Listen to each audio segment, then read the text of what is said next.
Any further, I'd like to acknowledge that we live and work on stolen Aboriginal land that was never ceded. We are standing on Gadigal land. I'd like to pay my respect to elders, past, present and emerging, and of course extend that respect to any Aboriginal or Torres Strait Islander people that are with us today. The 19th century poet Victor Hugo said, "There is nothing more powerful than an idea whose time has come."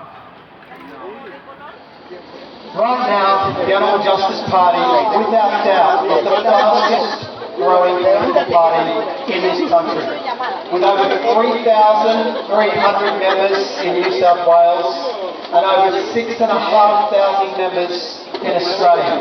A party dedicated to kindness, equality, rationality and non-violence.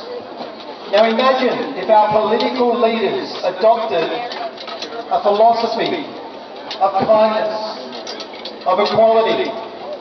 Imagine the changes that we could see from all animals, humans included, across our country. So it's our mission to win seats and elevate the voices to the places and in the places where the decisions are being made, and of course that is in Parliament. These voices, the voices of animals, the voices for the environment and the most vulnerable in our country. I want to just take you back briefly. I want to tell a very quick story about a time when, well, I was very young, I was about 15, back in 1988. And there was an expose on the live sheep export on ABC. Now my parents never missed the news. They were very politically driven. They watched the news every night. So during most dinners we would be watching the news. And we sat down to a fairly typical baked dinner. I remember like it was yesterday. It was a Wednesday night. We sat down to a typical baked dinner. Chicken, potatoes, peas, gravy. We're watching this expose on the live sheep export, and my mother basically stood up at the table, slammed her hand down on the table and said, "That's it, that's enough, I'm not doing this anymore, I'm no longer going to support animal cruelty." Now she'd made the connection. This was a fundamental change for my family. We all looked at one another. We were involved in the Wilderness Society, members of Greenpeace, but we hadn't made the connection. She went on to explain that as she watched these thousands of sheep being forced down the gangways and loaded onto the ships, one of the sheep turned and looked back through the camera, looked through the lens, as if looking directly at her. And that was the moment that she made the connection, and of course, virtually overnight, my entire family became vegetarian. And as we learned more about the dairy industry and the egg industry and the cruelty and the abuse involved in these industries, we transitioned to a vegan diet. Now for me, a change like that at the time seemed very odd. You could get a block of tofu in a supermarket and that was it.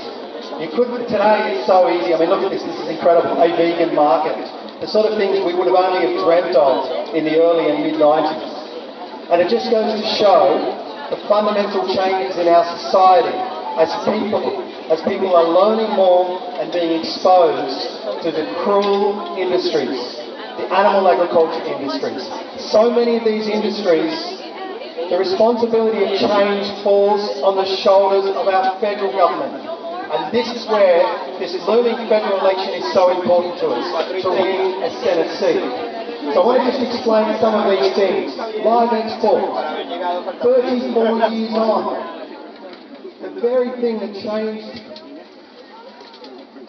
that absolutely changed the direction of my family. Live export, 34 years on. We're still here. I took a video of you as well. To acknowledge this cruel industry. I'm good. Over 75%. Yeah. Do you want to sign the volunteer list? That our governments are not listening. Do you want to sign the volunteer list? Oh. Number one, we need to see an end to this cruel trade. Oh, cool. Thanks for that. We need to see an end to factory farming. And if elected, if given that privilege and that opportunity, I'll check it out. standing in the Senate, I promise you I will fight tooth and nailed. You're in the Parramatta electorate, I think. Because you live in North Parramatta, right? We must, though. It's been recognised globally. Do you want to volunteer on the 21st of May, the election? Yeah, Saturday. It's a Saturday. Yeah, I will. Yeah. The planet will be fine, but we will not be. Neither will so many of the other animal species that we share this planet with. So we must make these changes, but our government's not listening. And this is where the change will occur at a Senate level. We have the opportunity to scrutinise legislation.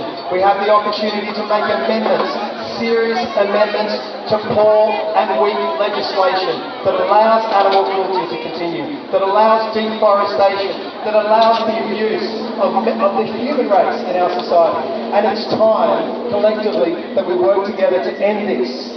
And as I said before, with core values of kindness, equality, rationality and non-violence, Animal Justice Party is the party that can make real change. We've seen it already in New South Wales, we've seen it in Victoria with the work that Andy Medic's doing, the work that Emma Hurst has been doing, and for the past 7 years, the incredible work that Mark Pearson has been doing.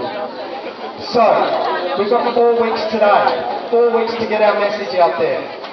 What I'm asking of all of you here is to have these conversations with your families. Have these conversations with your friends. Be present. Come over to the Animal Justice Party store this evening. We have 2 local lower house candidates and myself there, of course. I'll be sticking around for the afternoon. Come and have a chat. Consider putting some cornflakes up. If you've got a corner property, you've got 2 fences. Put 2 cornflakes up. Consider doing a flyer run. Get our message in letterboxes. Our budget is so small. We are trying to make incredible change on a shoestring budget. We need the support of everyone here today. We need the support of our community. We need the support of our members. And the difference that it can make when our votes, when it will be so close, it will be so incredibly close to win this seat. So the difference that everyone can make is incredible. In fact, it's exponential when we look at the numbers of votes that we receive when we have somebody standing at a polling booth, just being present, wearing the AJP shirt, making themselves known. We see some polling booths, for example, last year in Newcastle, I was running for council in Ward 3. Obviously we had limited volunteers. We had some polling booths where we may have only had 2 people for the entire day. We had some polling booths where we had 6. We had some polling booths where we had none. The differences that it makes is incredible. Some votes on some of those polling booths were only 8 for an entire day. And then in the suburb next door, we're not talking about different demographics. In the suburb next door, we may have received 62 votes. So you can see 8 to 62. Exponentially, the power that people can make by being present and just donating a small amount of their time is incredible. So we need you. We need you to get out there and please come forward, have a chat and find out how you can make a difference for the animals, how you can make a difference for our planet, and of course how you can make a difference for the vulnerable members of our community. And this to me is a mantra. It's very, very important that we consider all species, including humans, and this is our fight. So please, thank you for listening to me today. Take the time to just pop over and say hello, because it means the world to all of us that are working so hard to make a difference for our society. Again, thank you for having me, and I look forward to maybe having a chat later.